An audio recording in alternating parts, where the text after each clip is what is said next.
Hello everyone, welcome to aplusbi. This channel is all about complex numbers, and in this video we're going to try to solve an equation with z bar and z. So we are given z bar plus I equals zi, and we're going to try to find the complex number z that satisfies this equation. I'll be presenting two methods, and let's start with the first one.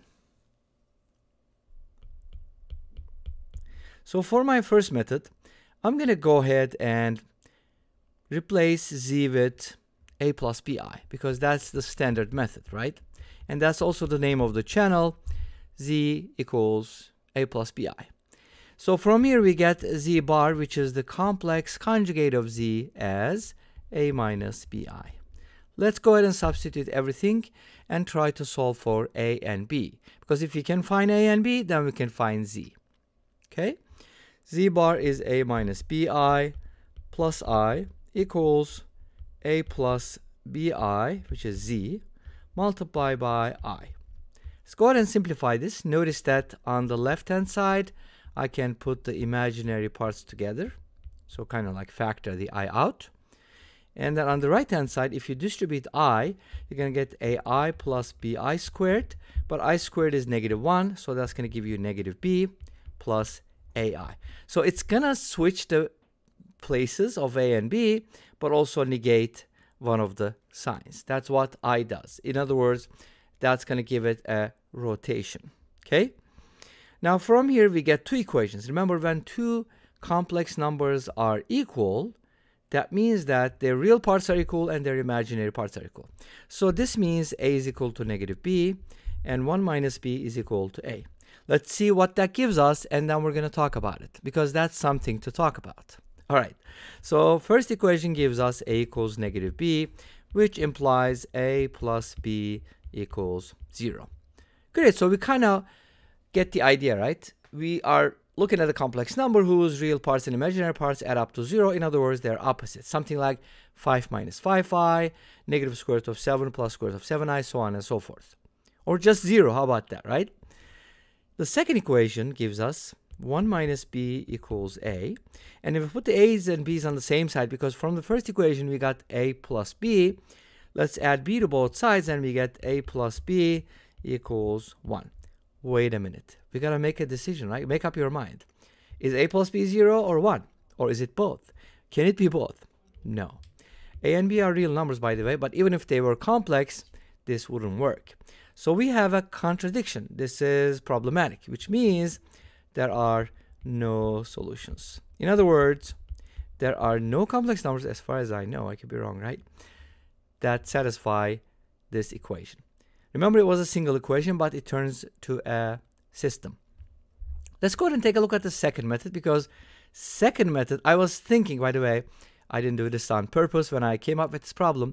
And you'll probably remember we had a similar problem. I think it was like z minus I equals zi or something like that, or with a plus sign maybe. And then what I thought about was, okay, what happens if I change one of these z's to z bar?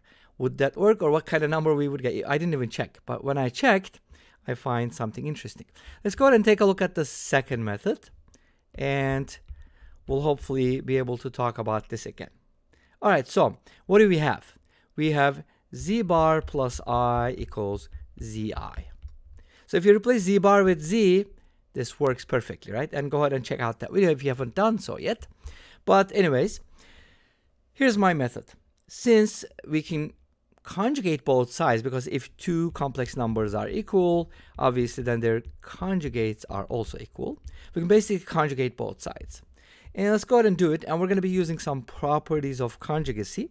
So I'm going to bar this side and bar that side. So what are those properties? Let's briefly talk about them. So if you have two complex numbers, I think that's something that I forgot to mention in lecture videos. By the way, I made quite a few lecture videos.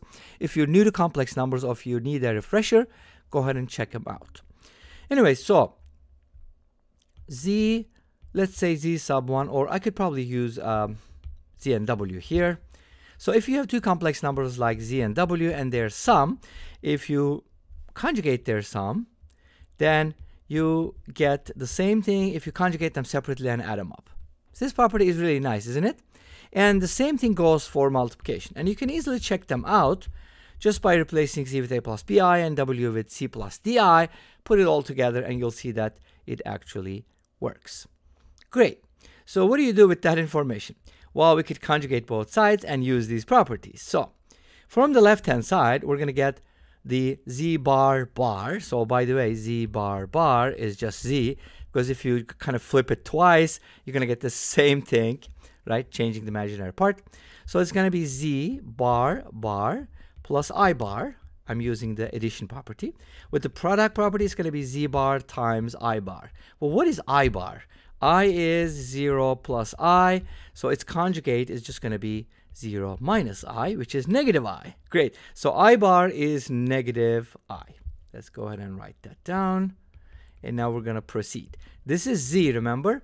Z plus minus, actually I bar is minus I, equals z bar times I, but with a negative sign, so we're going to put a minus sign here. Make sense? So I just got a different equation by conjugating both sides. Z minus I is negative z bar I. Let's go ahead and add I to both sides so that we can isolate z. So from here, z becomes I minus z bar I. You could also take out the I, but that's no big deal. Now let's go ahead and use this along with our first original equation, which was z bar plus I equals zi. Now, since I have something for z, I can go ahead and replace, actually I could probably do this the other way around. I could isolate, doesn't matter, no big deal. I guess I could isolate z bar from one of these equations and then go with that. But yeah, we could still do it. Let's isolate z bar, which is zi minus I, and then I'm going to plug it into this equation. Okay, let's go ahead and do that. So I'm going to substitute this for z bar here. And then that's going to give me z equals I minus z bar, which is zi minus I, and that'll be multiplied by I. Make sense? So this equation is going to give you the value of z. Well, not really, but anyways, because it only contains z as a variable. So anyways, let's simplify it. Z equals I. We're going to multiply by I, so that's going to be minus zi squared plus I squared. I squared is negative 1, so it's going to be z equals I plus z minus 1, and the z's cancel out and we get I minus 1 equals 0, which is I equals 1. Yeah, I proved that I is equal to 1, but that's not true, obviously, which means we do not get any solutions. We were not able to find z because there are no solutions, there are no z values, which is kind of interesting, right? That satisfies this equation. But if you manipulated the, so my original equation was like this, right? If you manipulated the coefficients a little bit, maybe we would find some solutions, such as maybe put a little 2 here or put a 2 here. Just change it up a little bit, and hopefully you're going to find solutions from there. And let me know how that goes. But this equation has no solutions.